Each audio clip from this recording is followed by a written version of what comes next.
Did whales once walk on land? Yeah, we're just gonna skip to the end here because I'm both tired and lazy. Yes, but how did they do it? Let's fossil it out.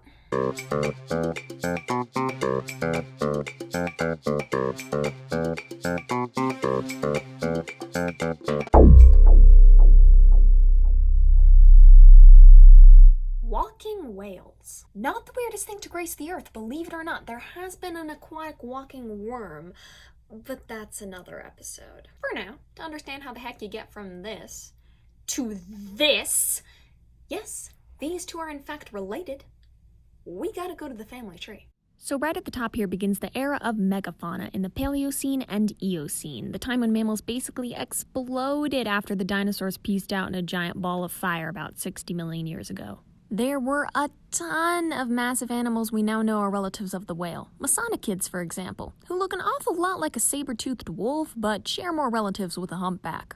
Another more closely related group were the entelodonts, who looked like pigs, or more accurately, Terminator pigs! But if you watch episode 4, you'll know that entelodonts are actually more related to hippos and whales than any pig. They also really kickstarted the ungulates, which are all hoofed mammals, like horses, antelopes, or giraffes. So when you think about it, whales are more closely related to a giraffe than to a shark, though hippos are their closest living relatives. Speaking of hippos, around this time is when they decided to pull a Yoko and split off from the group to evolve on their own path. Fun fact, one of the ancestors of the hippo, part of a group of animals called Anthracotheres, was actually named Jagger naida, after the famed rock star Mick Jagger's huge lips.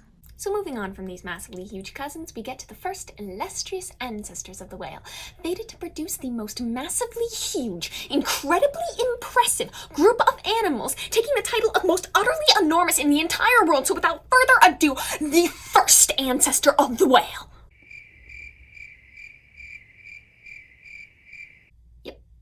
It's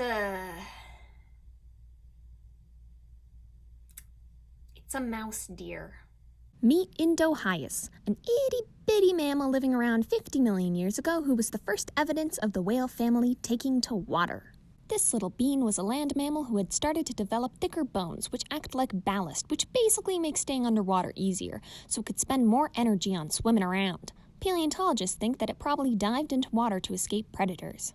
Next up on the tree is Pakicetus. And here's where you first start seeing that slight whale family resemblance with that long head that kinda looks like a breadstick. Pakicetus kickstarted a group known as the Archaeocetes, primitive whales that lived mainly by riverbanks and lakes who hunted and swam in what's now Pakistan and India. Though Pakicetus was only about the size of a big poodle, it did have an ear bone completely unique to whales that's a stunning example of their progressive evolution. After Pakicetus, we have Ambulocetus, Pakicetus, Rhodocetus, basically all of the cetuses, as whales slowly said peace out to the land and adapted to the warm, tropical Tethys Sea. This massive body of water existed between the two supercontinents, Laurasia and Gondwana, which split Pangaea in half after the dinosaurs got space barbecued. But enough of burning reptiles, it's time for a fossil fact. That Mosasaurus was pretty scary in the movie Jurassic World, but it was way over scale. At about 100 feet or 30 meters, this movie menace was the size of a blue or fin whale and twice as long as the biggest species of mosasaur, the tylosaur, which actually comes in at around 40 feet. No worries for you horror fans. Doradon, another marine reptile, got even bigger than that with the 4-foot, 1.3 meter long skull with so many teeth that they exploded out the sides.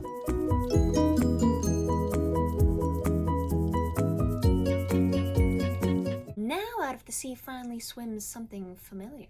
Doradon. That's what I'm talking about. This animal, living about 40 million years ago, finally looks like a whale without a pelvis attached to the vertebral column and entirely aquatic. Here's where things start getting a bit bigger, at 16 feet or 5 meters long, about the size of a modern-day beluga whale.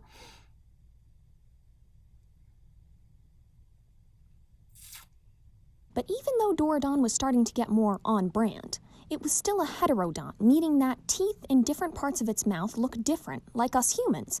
Canines, molars, incisors, not like modern toothed whales, with mostly homodont or similar teeth. And Doradon wasn't still exactly topping off the scales as far as size goes, probably able to be chewed on like a croissant by a modern-day sperm whale. But 35 million years ago, things changed. A creature so terrifying that if it were alive today, I would pack my things, move from the shore to North Dakota, dig a 20-foot hole, and live down there in a shipping container. Meet Basilasaurus.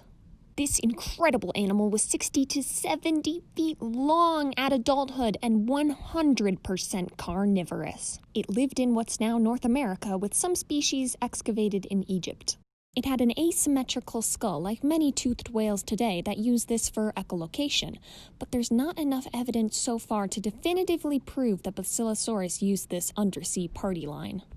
This awesome predator's reign didn't last long, though, as the warming of the Eocene favored mysticetes, or baleen whales like humpbacks or blue whales, who were just starting to evolve right around the time Basilosaurus started to kick the bucket. Later on come the odontocetes, or toothed whales like orcas or sperm whales, and soon the ocean is teeming with different species of modern-day whale.